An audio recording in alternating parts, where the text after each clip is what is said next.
ಛತ್ರಿ ಹಿಡ್ಕೊಂಡು ಹೋಗ್ತಾರ. ಮಳೆ ಬಂದಾಗ ಛತ್ರಿ ಕೈಯಾಗಿ ಹಿಡ್ಕೊಂಡು ಹೋಗ್ತಾರ ಅಂದರೆ ಛತ್ರಿಗೆ ಮಳೆ ನಿಂದ್ರಿಸುವಂಥ ತಾಕತ್ತಿಲ್ಲ. ಛತ್ರಿ ಏನು ಮಳೆ ನಿಂದ್ರಿಸ್ಬಿಡ್ತದೇನು? ಛತ್ರಿ ಮಳೆ ನಿಂದ್ರಿಸೋದಿಲ್ಲ. ಆದರೆ ಏನು ಮಾಡ್ತದೆ, ಮಳೆ ಬಂದಾಗ ಛತ್ರಿ ಕೈಯಾಗಿ ಹಿಡ್ಕೊಂಡು ಹೋಗುವಂಥ ಉದ್ದೇಶ ಏನು ಅಂತಂದರೆ ಅದು ಮಳೆ ನಿಂದ್ರಿಸೋದಿಲ್ಲ, ಬಟ್ ಮಳೆ ನೀರು ನಿನಗೆ ಸಿಡಿಲಾರ್ದಂಗೆ ಮಾಡುವಂಥ ಶಕ್ತಿ ಆ ಛತ್ರಿಗೆ ಹೆಂಗೆ ಇರ್ತದೆ. ಹಾಗೆಲ್ಲ ಕಷ್ಟ ಇದು ಕಳೆದ ಬಿಡ್ತದಂತಲ್ಲ, ಕಷ್ಟ ಬಂದಾಗ ಹೆದರಿಕೊಂಡು ಹೋಗಿ ಜೀವನ ಹಾಳು ಮಾಡ್ಕೊಂಡು ಹೋದವ್ರು ರಗಡ್ ಮಂದಿದ. ಸಣ್ಣ ಸಣ್ಣ ಕಷ್ಟಕ್ಕೆ ಎಷ್ಟೋ ಮಂದಿ ಜೀವನ ಹಾಳು ಮಾಡ್ಕೊಂಡು ಬಿಟ್ಟಾರ. ಆದರೆ ನಾವೇನು ತಿಳ್ಕೊಬೇಕು ಅಂತಂದರೆ ಆ ಕಷ್ಟದೊಳಗೆ ಇದ್ದಾಗ ಹೇಗೆ ಅದರಲ್ಲಿಂದ ಹೊರಗೆ ಬರಬೇಕನ್ನುವಂಥದ್ದನ್ನು ತಿಳಿಸ್ಕೊಡೋದು ಏನೈತಲ್ಲ, ಇದು ಆಧ್ಯಾತ್ಮ ಮಾಡುತ್ತದೆ, ಬೇರೆ ಏನಿಲ್ಲ. ಬದುಕಿಗೆ ಬೇಕಾಗಿರುವಂಥ, ನಿನ್ನ ಜೀವನದ ನೈತಿಕತೆಗೆ ಬೇಕಾಗಿರುವಂಥ ಮೌಲ್ಯಯುತವಾಗಿರ್ತಕ್ಕಂಥ ಎಲ್ಲೋ ಇರತಕ್ಕಂಥ ಸಂಗ್ರಹದ ಮಾತುಗಳನ್ನು ತಂದು ನಿಮ್ಮ ಮುಂದೆ ಒಪ್ಪಿಸೋದು.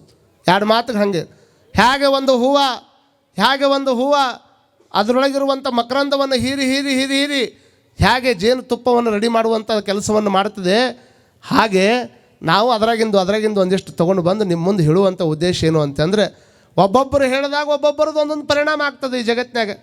ಕೇವಲ ಒಂದೊಂದು ಮಾತುಗಳನ್ನು ಆಡಿದಾಗ ಆ ಒಂದು ಮಾತಿನಿಂದನೇ ಜೀವನವನ್ನು ಬದಲಾವಣೆ ಮಾಡಿಕೊಂಡವ್ರು ರಗಡು ಮಂದಿ ಅದಾರ. ಸುಧಾರಣೆ ಆಗಬೇಕಂದ್ರೆ 1000 ಮಾತು ಕೇಳ್ಬೇಕಂತ ಏನಲ್ಲ. ಸುಧಾರಣೆ ಆಗಬೇಕಂದ್ರೆ ಮನುಷ್ಯಗೆ ಹತ್ತಿರುವಂಥ ಒಂದು ಮಾತು ಸಾಕು.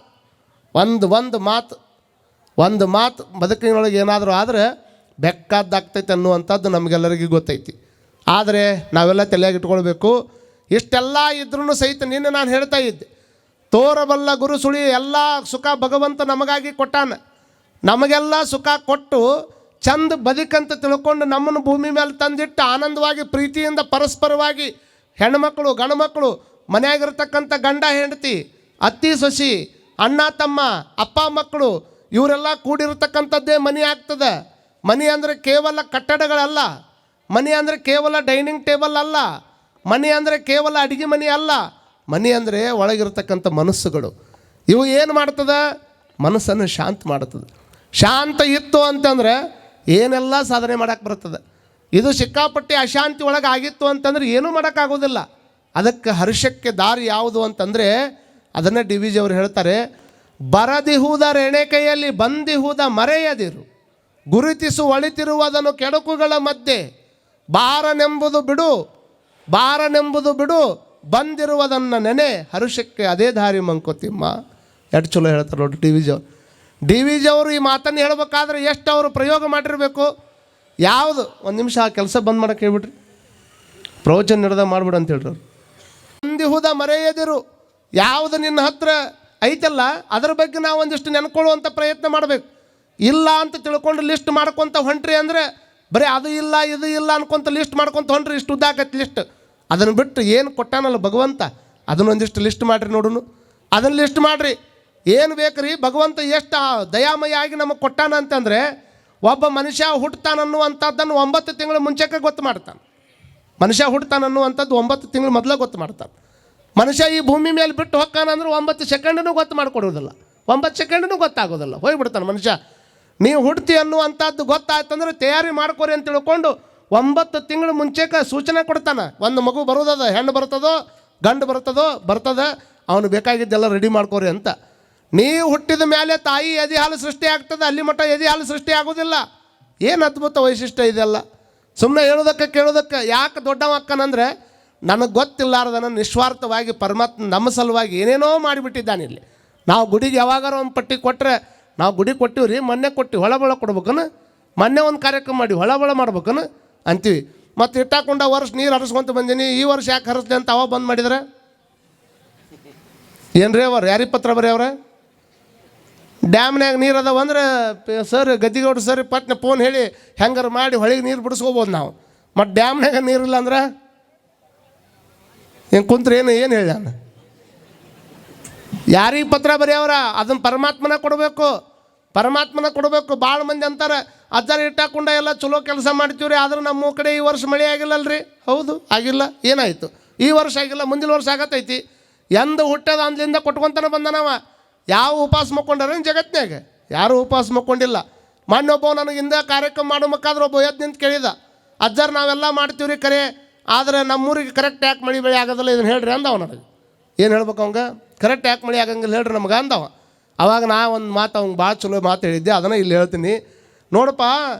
ನಿನ್ನ ಮನೆ ಒಳಗೆ ಒಂದು ಟ್ಯಾಂಕ್ ಐತಿ, ಎಲ್ಲೇ ಮನೆ ಒಳಗೆ ಜಳಕ ಮಾಡಕ್ಕಂತ ತಿಳ್ಕೊಂಡು ಬಾತ್ರೂಮ್ನಾಗ ನಳ ಇಟ್ಟಿರ್ತಿದ್ದಿ, ಅಡುಗೆ ಮನ್ಯಾಗ ನಳ ಇಟ್ಟಿರ್ತಿದ್ದಿ, ಮತ್ತು ಟಾಯ್ಲೆಟ್ನಾಗ ನಳ ಇರ್ತಾವ. ಅದರ ಟ್ಯಾಂಕ್ ಒಂದೇ ಇರ್ತದೆ ಮ್ಯಾಗ ಇರ್ತದೆ, ಹೌದಿಲ್ಲ? ಹೂನರ ಅನ್ಬೇಕು ಹಾನರ ಅನ್ಬೇಕು ಪಟ್ನ. ಮತ್ತು ಹಂಗೆ ಹೇಳಿದ್ರೆ ಮತ್ತೆ ಅದು ಒನ್ವೆ ಆಕೈತಿ. ನಿಮ್ಮ ಮನೆಯಾಗ ಯಾವ ಟ್ಯಾಂಕನ ಇಲ್ಲ, ನಾವು ಮನೇನ ಕಟ್ಸಿಲ್ಲ, ನಾವು ನೀರ ನೋಡಿಲ್ಲ ಅನ್ನೋ ಹಂಗೆ ಕುಂತೀರಿ ನೀವು ಪಾಪ. ಏನಾರ ಹೇಳಿದಾಗ ಕೇಳಿದಾಗ ಒಂದು ಸ್ವಲ್ಪ ಮಾತಾಡ್ಬೇಕ್ರಿಪ್ಪ. ನೋಡ್ರಿ, ಒಂದು ಟ್ಯಾಂಕ್ ಏನೈತಲ್ಲ 3 ಫ್ಲೋರ್ ಮೇಲೆ ಒಂದು ಟ್ಯಾಂಕ್ ಇಟ್ಟಾರ. ಆ ಟ್ಯಾಂಕ್ನಾಗ ನೀರು ಮನೆ ಒಳಗೆ ನಲ್ಲಿ ಒಳಗೆ ಬರ್ತದೆ. ನಿಮಗೆ ಎಲ್ಲೆಲ್ಲಿ ಬೇಕಾಗೈತೆ ಅಲ್ಲೆಲ್ಲಿ ನಲ್ಲಿ ಒಳಗೆ ಬರ್ತದೆ. ಆ ಟ್ಯಾಂಕ್ ಕೆಟ್ಟರೆ ಅದನ್ನು ರಿಪೇರಿ ಮಾಡೋಕೆ ಒಂದು ದಿವಸ ಹಿಡಿತೈತಿಲ್ಲ, ಒಂದು ದಿವಸ ಹಿಡಿತೈತಿಲ್ಲ. ನೋಡ್ರಿ, ನಿಮ್ಮ ಮನೆಯಾಗಿರ್ತಕ್ಕಂಥ 500-2000 ಲೀಟ್ರ್ ಹಿಡಿತಕ್ಕಂಥ ಟ್ಯಾಂಕ್ ಏನಾದರೂ ರಿಪೇರಿ ಬಂತಂದರೆ ಅದನ್ನು ಪ್ಲಂಬರ್ ರೆಡಿ ಮಾಡೋಕೆ ಒಂದು ದಿವಸ ತಗೋತಾನೆ. ಮತ್ತು ಯಾವನಾರು ಕೆಲಸ ಮಾಡ್ಲಾರದು ಇದ್ದಂದ್ರೆ ವಾರಗಟ್ಟಲೆ ಒತ್ತಕೊಂತನೂ ಹೊಕ್ಕಾನ. ಅಲ್ಲಿ ಮಟ್ಟ ಕೊಡಪಂದ ಹಿಡ್ಕೊಂಡು ಬರ್ಬೇಕು ನೀವು ಮನೆ ಒಳಗೆ ನೀರ. ಆದ್ರೆ ನಾ ಕೇಳ್ತೀನಿ ನಿಮಗೆ, ಮನೆಯಾಗಿದ್ದ ಟ್ಯಾಂಕ್ ಏನಾದರೂ ಒಂದು ಕೆಟ್ಟೈತಿ ಅಂದರೆ ಅದನ್ನು ರಿಪೇರಿ ಮಾಡೋಕೆ 1 ದಿವಸ 2 ದಿವಸ ಅವ ತಗೋತಾನೆ ಅನ್ನೋದಾದ್ರೆ, ಪರಮಾತ್ಮ ಇಡೀ ಜಗತ್ತಿಗೆ ಪೈಪ್ಲೈನ್ ಕಲೆಕ್ಷನ್ ಕೊಟ್ಟಾನ, ಎಲ್ಲ ಕಲೆಕ್ಷನ್ ಕೊಟ್ಟಾನ. ಅದನ್ನು ನಾವು ರೋಡ್ ಹಡ್ಡು ಮುಂದೆ ಮತ್ತೊಂದು ಮಾಡೋ ಮುಂದೆ ಎಲ್ಲ ಗಿಡ ಅನ್ನುವಂಥದ್ದು ಏನದವಲ್ಲ, ಈ ಗಿಡಗಳೇ ಪರಮಾತ್ಮನ ಪೈಪ್ಲೈನ್ ಇದ್ದಂಗೆ. ಇವನು ನಾವು ಹಡ್ಕೊಂತ ಪೈಪ್ಲೈನ್ ಹೊಡೆದಿದ್ದಕ್ಕಾಗಿ ಈ ಕಡೆ ನೆರೋ ಬರುವಂಥ ನಳ ಬಂದಾಗೈತಪ್ಪ. ಅದನ್ನು ರೆಡಿ ಮಾಡೋಕೆ 1 ವರ್ಷ ತೊಗೋತಾನೆ, ಮುಂದಿನ ವರ್ಷ ನಮ್ಮ ಮಳೆ ಕೊಡ್ತಾನೆ ಅನ್ನುವಂಥ ಭಾವನೆ ಇಟ್ಕೊಂಡು ನಾವೆಲ್ಲ ಬದುಕಬೇಕಾಗ್ತದೆ. ನಾವು ಹಂಗೆ ಹೇಳೋರ ನೀವು ಚಪ್ಪಾಳಿ ಹೊಡೆಯೋರ ಮತ್ತು ಎಬ್ಬವ್ರ ಏನು ಹೇಳಿದ್ರು ಅದ ಸಮಸ್ಯೆ ಐತಿ. ಪೈಪ್ಲೈನ್ ಯಾವುದಂತ ಮಾಡಿರಿ ನೀವು ಭಗವಂತಂದು? ಯಾವುದಪ್ಪ ಪೈಪ್ಲೈನ? ಗಿಡ ಮರ. ಅದಕ್ಕೆ ಭಾಳ ಮಂದಿ ಒಂದು ಸಸಿ ಇದು ಶಿಶು ಹುಟ್ಟಿದಾಗ ಎಲ್ಲರ ಮನೆಗೆ ಸ್ವೀಟ್ ಹಂಚವ್ರು ರಗಡು ಮಂದಿ ಅದಾರ. ಶಿಶು ಹುಟ್ಟಿದಾಗ ಸ್ವೀಟ್ ಹಂಚವ್ರು ರಗಡು ಮಂದಿ ಅದಾರ.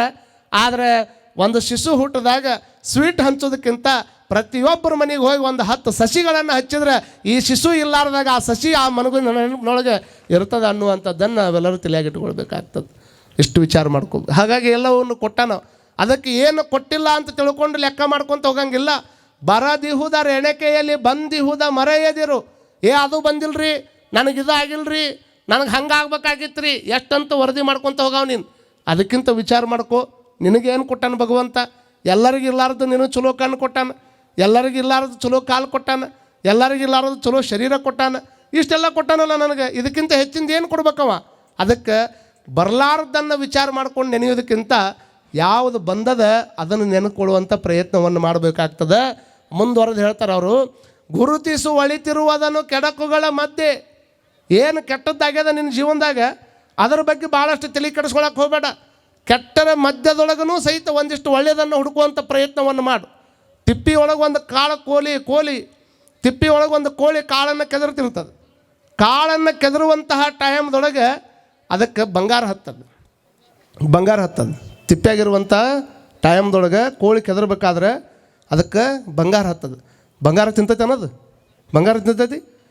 ಬಂಗಾರಕ್ಕೆ ಹೇಳ್ತದೆ ಅದು, ನೀನು ಮನುಷ್ಯನ ಮಳ್ಳು ಮಾಡಿರ್ಬೇಕು, ನನ್ನ ಮಳ್ಳು ಮಾಡೋಕ್ಕಾಗೋದಿಲ್ಲ ನಿನಗೆ. ಎಷ್ಟು ಮಂದಿ ಮಳ್ಳಾಗ್ಯಾರ ಅಂತ ಮಾಡಿರಿ ನೀವು. ನಾವೆಲ್ಲ ಮಳ್ಳಾಗಿದ್ದಕ್ಕೆ 80,000 ಆಗೈತಿದೆ ಈಗ. ಆದರೂ ಬಿಡಂಗಿಲ್ಲ ಅದು, ಇನ್ನೂ 1 ಲಕ್ಷ ಆಗಲಿ ಬೇಕಾದ್ರೆ ಬಸವ ಜಯಂತಿಗೆ 10 ತೊಲಿ ಬೇಕಾ. ಎಷ್ಟೋ ಮಂದಿ ಬಂಗಾರ ಕೊಡಿಸಿಲ್ಲ ಅಂತ ಸುಟ್ಕೇಸ್ ತೊಗೊಂಡು ಓಡೋಗೋರು ರಗಡು ಮಂದಿ ಅದಾರ. ಹಿಂಗೆ ಆದ್ಬಿಡ್ಲಿ ಮತ್ತು ಅದು 80 ಆಕೈತಿ, 90 ಆಕೈತಿ, 100 ಆಕೈತಿ. ಅದಕ್ಕೆ ಭಾಳ ಮಂದಿ ಬಂಗಾರ ಗೋಳೆ ಮಾಡೋಕೆ ಭಾಳಷ್ಟು ಮಂದಿ ಪ್ರಯತ್ನ ಮಾಡ್ತಾರೆ. ಬಂಗಾರ ಗೋಳೆ ಮಾಡೋದಕ್ಕಿಂತ ಬಂಗಾರದಂಥ ಜನಗಳನ್ನು ಗೋಳೆ ಮಾಡೋಕೆ ಓಡಾಡಿದ್ರಿ ಅಂತಂದರೆ ನಿಮ್ಮ ಜೀವನ ಭಾಳ ಚಲೋ ಆಕೈತೆ ಅನ್ನುವಂಥದ್ದನ್ನು ವಿಚಾರ ಮಾಡ್ಕೊಳ್ಬೇಕು. ಏನು ಬಂಗಾರ 2 ತೊಲಿ ಬಂಗಾರ ಮನ್ಯಾಗ ಇಟ್ಕೊಂಡು ನನ್ನ ಹತ್ರ ಬಂಗಾರ ಐತೆ ಅಂತ ಹೇಳ್ಕೊಂತ ಅಡ್ಡಾಡಿದರೆ ರಾವಣನ ಹತ್ರ ಎಷ್ಟು ಬಂಗಾರ ಇತ್ತು ಅಂತ ಮಾಡಿರಿ ನೀವು. ರಾವಣನ ಹತ್ರ ಎಷ್ಟು ಬಂಗಾರ ಇತ್ತು, ರಾಮನ ಹತ್ರ ಎಷ್ಟು ಬಂಗಾರ ಇತ್ತು. ಅವ್ರ ಹತ್ರ ಟನ್ ಗಟ್ಟಲೆ ಇತ್ತು. ಮನೆ ಅರಮನೆಯೇ ಬಂಗಾರ ಇದ್ವಿದ್ದು. ರಾಮನ ಹತ್ರ ಇರುವಂಥ ಬಂಗಾರನೂ ನಮ್ಗೆ ಸಿಕ್ಕಿಲ್ಲ, ರಾವಣನ ಹತ್ರ ಇರ್ತಕ್ಕಂಥ ಬಂಗಾರನೂ ನಮಗೆ ಸಿಕ್ಕಿಲ್ಲ, ಮತ್ತು ಟನ್ ಗಟ್ಟಲೆ ಇರ್ತಕ್ಕಂಥ ಅವರ ನಮಗೆ ಸಿಕ್ಕಿಲ್ಲ, ಅವ್ರ ಬಂಗಾರ ನಮಗೆ ಸಿಕ್ಕಿಲ್ಲ. ಅವರು ಅದನ್ನು ಬದುಕಿಸೋಕ್ಕಾಗಿಲ್ಲ ಅಂದರೆ 2-3 ತೊಲಿ ಬಂಗಾರ ಇಟ್ಕೊಂಡು ಬಂಗಾರ ಐತಿ ಅನ್ಕೊಂತಂದು ಕುಂತ್ರೆ ನಮ್ದರೆ 8 ದಿವಸ ಉಳಿದೈತಿ. ಬಂಗಾರ ಉಳಿಯೋಕ್ಕಾಗೋದಿಲ್ಲ. ತಿಪ್ಪೆ ಆಗಿರುವಂಥ ಟೈಮ್ದೊಳಗೆ ಯಾರೋ ಒಬ್ಬರು ಕೇಳಿದ್ರಂತ ಅದಕ್ಕೆ, ಅಲ್ಲೂ ಮೊದಲ ತಿಪ್ಪಿ ಒಳಗೆ ಕೆದರಾಕತ್ತಿ. ತಿಪ್ಪಿ ಒಳಗೆ ಕೆದರುವಂಥದ್ದು ಏನೈತಿ, ಮೊದಲ ಹೊಲಸದು ತಿಪ್ಪೆ ಅಂದ್ರೆ. ಅವಾಗ ಆ ಕೋಳಿ ಹೇಳ್ತದಂತ, ನೋಡು ತಿಪ್ಪಿ ಒಳಗನ ಯಾಕೆ ಕೆದರಾಕತ್ತೀನಿ ಅಂದರೆ ಈ ತಿಪ್ಪೆ ಅನ್ನೋದು ಹೊಲಸು ಅನ್ನೋದು ನನಗೂ ಗೊತ್ತೈತಿ. ಆದರೆ ಈ ಹೊಲಸಿನಾಗ ನನಗೆ ಬೇಕಾಗಿದ್ದು ಒಂದು ಚಲೋ ಜೋಳದ ಕಾಳು ಐತಿ, ಅದು ಸಿಗ್ತೈತೆ ಅಂತ ಹುಡುಕಾಡಕತ್ತೀನಿ ನಾ ಇದ್ರಾಗ. ಅದು ಸಿಕ್ಕರೆ ನನ್ನ ಜೀವನ ಇವತ್ತಿಂದ ಹೊಟ್ಟೆ ತುಂಬತೈತೆ ಅಂತ ಅದಕ್ಕೆ ಹುಡುಕಾಡಕತ್ತೀನಿ ಅಂತ ಹೇಳ್ತಂಥದ್ದು. ಕೆಡಕುಗಳ ಮಧ್ಯೆ ಒಳ್ಳೆಯದನ್ನು ಹುಡುಕುವಂಥ ಪ್ರಯತ್ನ ಮಾಡಬೇಕಲ್ಲ. ನಾವು ಹಂಗಲ್ಲ, ಎಲ್ಲಿ ಒಳ್ಳೇದಾಗಿರ್ತದೆ ಅಲ್ಲಿ ಕೆಟ್ಟದ್ದು. ಯಾಕ್ರಿ ಕಾರ್ಯಕ್ರಮ ಹಿಂಗೆ ನಮ್ಮ ಮಾತು ಕೇಳಿಲ್ರಿ ಅವರು. ಎದ್ರದ್ದು ಚಲೋ ಆತ ಕೆಟ್ಟ ಒಂದು ಸ್ವಲ್ಪ ಏನೋ ಕೆಟ್ಟಂದ್ರೆ ನಮ್ಮ ಮಾತು ಕೇಳಿದ್ರೆ ಹಿಂಗೆ ಹಾಕಿದ್ದಿಲ್ಲ ರೀ ಕಾರ್ಯಕ್ರಮ, ಭಾರಿ ಚಲೋ ಹಾಕಿತ್ತದು. ನಮ್ಮ ಮಾತು ಕೇಳಾರ್ದಕ್ಕೆ ಹಿಂಗೆ ಆತು ನೋಡ್ರಿ ಅದು. ಭಾರಿ ಚಲೋ ಆತಲ್ಲ, ಮತ್ತು ನಾ ಮುಂದೆ ನಿಂತಿದ್ನಲ್ರಿ ಅದಕ್ಕೆ ಚಲೋ ಆತದ. ಎಲ್ಲೈತೆ ನಮ್ಮದು? ಹಿಂಗಾದ್ರೆ ಹಿಂಗೆ ಯಾವ ಹೊತ್ನಾಗ ಯಾರು ಯಾವ ಹೊತ್ನಾಗ ಹೆಂಗೆ ಹೊಳ್ತಾರೆ ಹೇಳೋಕ್ಕಾಗೋದಿಲ್ಲ ಮನುಷ್ಯರು. ಹಾಗಾಗಿ ನಾವು ತಿಳ್ಕೊಳ್ಬೇಕು, ಕೆಡಕುಗಳ ಮಧ್ಯೆ ಈ ಜಗತ್ತಿನೊಳಗೆ ಹುಲ್ಲಿನ ಮಧ್ಯದೊಳಗೆ ಒಂದು ಗುಲಾಬಿ ಹೂವು ಅರಳಿರ್ತದೆ, ನೀ ಕಂಟಿ ಒಳಗನ ಒಂದು ಹೂವು ಅರಳಿರ್ತದೆ. ಕೆಟ್ಟದ್ರೊಳಗನ ಒಂದು ಒಳ್ಳೆಯದು ಅರಳಿ ಜೀವನ ಮಾಡಬೇಕಾದ್ರೆ ನಾವು ಕೆಟ್ಟದ್ದನ್ನು ಎಷ್ಟಂತ ನೋಡ್ಕೊತ ಹೋಗೋರು, ಕೆಟ್ಟದ್ದನ್ನು ಭಾಳಷ್ಟು ನೋಡುವಂಥ ಪ್ರಯತ್ನವನ್ನು ಮಾಡೋಕ್ಕೆ ಹೋಗಬಾರ್ದು. ಏನು ಒಳ್ಳೇದದಲ್ಲಪ್ಪ, ಭಗವಂತ ನನಗಾಗಿ ಏನು ಒಳ್ಳೆಯದನ್ನು ಸೃಷ್ಟಿ ಮಾಡ್ಯಾನ ಅದರ ಸ್ಮರಣೆಯನ್ನು ಮಾಡಬೇಕೇ ಹೊರತಾಗಿ ಕೆಟ್ಟದ್ರ ಬಗ್ಗೆ ಭಾಳಷ್ಟು ಅವಲೋಕನ ಮಾಡ್ಕೊತ ಹೊಂಟ್ರೆ ಮನುಷ್ಯನ ಜೀವನ ದುಃಖಕ್ಕೆ ಒಳಗಾಗ್ತದೆ. ದುಃಖ ಯಾಕಾಗ್ತದೆ ಅಂತಂದರೆ ನನ್ನ ಹತ್ರ ಏನಿಲ್ಲ ಅಂದಾಗ ನಮಗೆ ದುಃಖ ಆಗೋದಿಲ್ಲ, ನನ್ನ ಹತ್ರ ಏನಿಲ್ಲ ಅಂತ ಅಂದಾಗ ದುಃಖ ಆಗೋದಿಲ್ಲ. ನನ್ನ ಹತ್ರ ಇರದೇ ಇರತಕ್ಕಂಥದ್ದು ಅವನ ಹತ್ರ ಯಾಕೈತೆ ಅಂತ ತಿಳ್ಕೊಂಡಾಗ ದುಃಖ ಭಾಳ ಸ್ಟಾರ್ಟ್ ಆಗ್ತದೆ. ಬರೀ ಕಂಪೇರ್ ಮಾಡ್ಕೊತ ಹೋಗುವಂಗಿಲ್ಲ. ಬರದಿಹುದ ರೆಣಕೆಯಲ್ಲಿ ಬಂದಿಹುದ ಮರೆ ಎದುರು, ಅದು ಇಲ್ಲ ಅಂತ ತಿಳ್ಕೊಂಡು ಲಿಸ್ಟ್ ಮಾಡೋದಕ್ಕಿಂತ ಇದ್ದಿದ್ದು ಚಲೋ ಲಿಸ್ಟ್ ಮಾಡು. ಅದನ್ನು ಬಿಡೋದು. ತಲೆಯಾಗಿನ ಕೂದಲು ಸಿಕ್ಕಾಪಟ್ಟಿ ಕರಗಿರ್ತಾವೆ, ಅದ್ರಾಗ ಒಂದು ಬೆಳಗಾತಂದ್ರೆ ಹೊಳ್ಳ ಅದ್ರ ಮ್ಯಾಗ ಕೈ ಇಟ್ಕೊಂಡು ನಂದೊಂದು ಬೆಳಗಾತು ತಲೆಯಾಗಿಂದ ಒಂದು ಕೂದಲು ಬೆಳಗಾಯ್ತು ಅಂದರೆ ಹೋದ್ರೆ ಒಂದು ಹೇರ್ ಡ್ರೈ ತೊಗೊಂಡು ಬಂದರೆ ಅದನ್ನು ಕರಾಪ್ ಹತ್ಕೊಂಡು ಚಂದ ಕರ್ರಗೆ ಮಾಡ್ಕೊತ ಅಡ್ಡಾಡಿದ್ರೆ ಬಣ್ಣಕ್ಕೆ ಹಚ್ಚಿದ ಬಣ್ಣ ಅಂತದ ಎಲ್ಲಿ ಮಟ್ಟ ಕರಾಪ್ ಹೊಡ್ಕೊತ ಅಡ್ಡಾಡು. ನನ್ನ ಬಣ್ಣ ಇರೋ ಮಟ್ಟ ನೀ ಜಗತ್ತಿಗೆ ಚಂದ ಕಾಣ್ತೀನಿ, ನನ್ನ ಬಣ್ಣ ಹೋತಂದ್ರೆ ನಿನ್ನ ಬಣ್ಣ ಏನನ್ನೋದು ಮಂದಿಗೆ ಗೊತ್ತಾಕೈತೆ ಅಂತ ಹೇಳ್ತೈತೆ ಅದು. ಆದರೂ ನಾವು ಅದನ್ನು ತಲೆಯಾಗಿ ಇಟ್ಕೊಳ್ಳಂಗಿಲ್ಲ. ಬಣ್ಣ ಹಚ್ಕೊಂಡು ಹೊಂಟಿವಿ ಅಂತಂದ್ರೆ ಕರಾಪ್ ಹತ್ಕೊಂಡು ತಿಳ್ಕೊಬೇಕು ರೀ. ತಿಳ್ಕೊಳ್ಳೋದ್ರಾಗ ಬಂದಿರೋದೇನು, ಯಾವಾಗ ಕೂದಲು ಬೆಳಗಾಗಕತ್ತಾವು ಇಷ್ಟ ತಿಳ್ಕೊಬೇಕು ನೀವು. ಊಟಕ್ಕೆ ಕುಂತಂಥ ಟೈಮ್ದೊಳಗೆ ಇನ್ನೇನು ಊಟ ಮಾಡಕತ್ತಾಗ ರೊಟ್ಟಿ ತಿಂದ ಸ್ವೀಟ್ ತಿಂದ ಎಲ್ಲ ಮುಗೀತು. ಕೊನೆಗೆ ತಟ್ಟಿ ಒಳಗೆ ಬರೋದು ಯಾವುದು? ಬಿಳಿ ಅನ್ನ. ತಟ್ಟಿ ಒಳಗೆ ಬಿಳಿ ಅನ್ನ ಬಂತಂದ್ರೆ ತರುಣ್ ಸಾಗರ್ಜಿ ಮಹಾರಾಜ್ ಹೇಳ್ತಾರೆ ಈ ಮಾತನ್ನು. ತಟ್ಟಿ ಒಳಗೆ ಅನ್ನ ಬಂದೈತೆ ಅಂದ್ರೆ ಊಟ ಮುಗಿಯಾಕೆ ಬಂದೈತೆ ಅಂತ ತಿಳ್ಕೊಬೇಕು. ಏನಮ್ಮ? ತಟ್ಟಿ ಒಳಗೆ ಬಿಳಿ ಅನ್ನ ಬಂದೈತೆ ಅಂದ್ರೆ ಊಟ ಮುಗಿಯಾಕೆ ಬಂದೈತೆ ಅಂತ ತಿಳ್ಕೊಬೇಕು. ಮತ್ತು ನೆತ್ತಿ ಒಳಗೆ ಬಿಳಿ ಕೂದಲು ಬರಾಕತ್ತೈತೆ ಅಂದ್ರೆ ಜೀವನ ಮುಗಿಯಾಕೆ ಬಂದೈತೆ ಅಂತ ತಿಳ್ಕೊಬೇಕು. ಇದನ್ನು ಅಷ್ಟೇ. ಚಪ್ಪಾಳಿ ಹೊಡೆದವ್ರು ಯಾರು ಬಣ್ಣ ಹಚ್ಚಿಲ್ಲನು ಅಂದ್ರೆ ನಿಮ್ಗೆ ಖುಷಿ ಪಡಿಸೋದು ಗೊತ್ತೈತಿ. ಇಷ್ಟ ವಿಚಾರ ಮಾಡ್ಕೊಳ್ಬೇಕು. ಇದು ತರಚು ಗಾಯವ ಕೆರೆದು ಹುಣ್ಣನಾಗಿಪ್ಪುದು ಕಪಿಯು.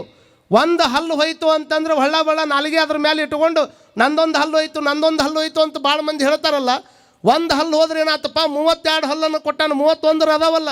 ಎಷ್ಟೋ ಮಂದಿಗೆ ಹಲ್ಲ ಇಲ್ಲ, ಹಲ್ಸಟ್ಟು ಹಾಕ್ಕೊಂಡು ಅಡ್ಡಾಡಕತ್ತಾರ. ಇಂಥವ್ರು ನೋಡಿದಾಗ ನನಗೆ ಆನಂದ ಅನ್ನಿಸ್ಬೇಕು.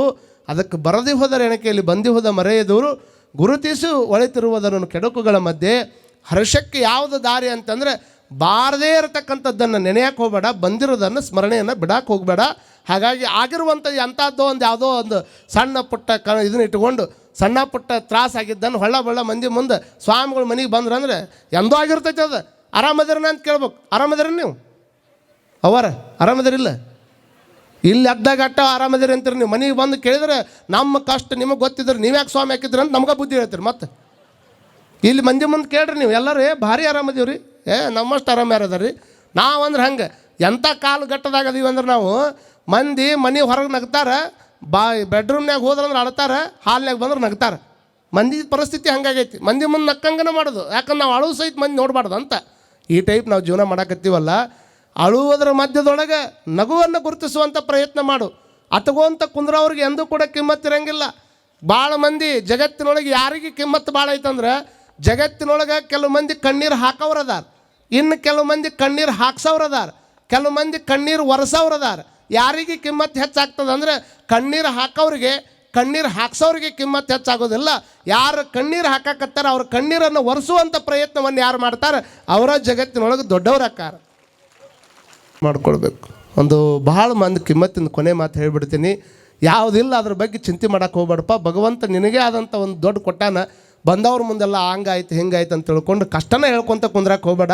ಅದನ್ನು ಬಿಟ್ಟು ಅದಕ್ಕೆ ಡಿ ವಿ ಜಿಯವ್ರು ಮತ್ತಂತಾರೆ, ತರಚು ಗಾಯವ ಕೆರೆದು ಹುಣ್ಣನಾಗಿಪುದು ಕಪಿಯು ಕೊರತೆಯೊಂದನು ನೀನು ಅನುದಿನವೂ ನರಳಿ ಧರೆಯೆಲ್ಲವನ್ನು ಶಪಿಸಿ ನರಳುವುದು ಭಾಳೇನು ಮಂಕುತಿಮ್ಮ ಅಂತ ಅವ್ರು ಹೇಳ್ತಾರೆ.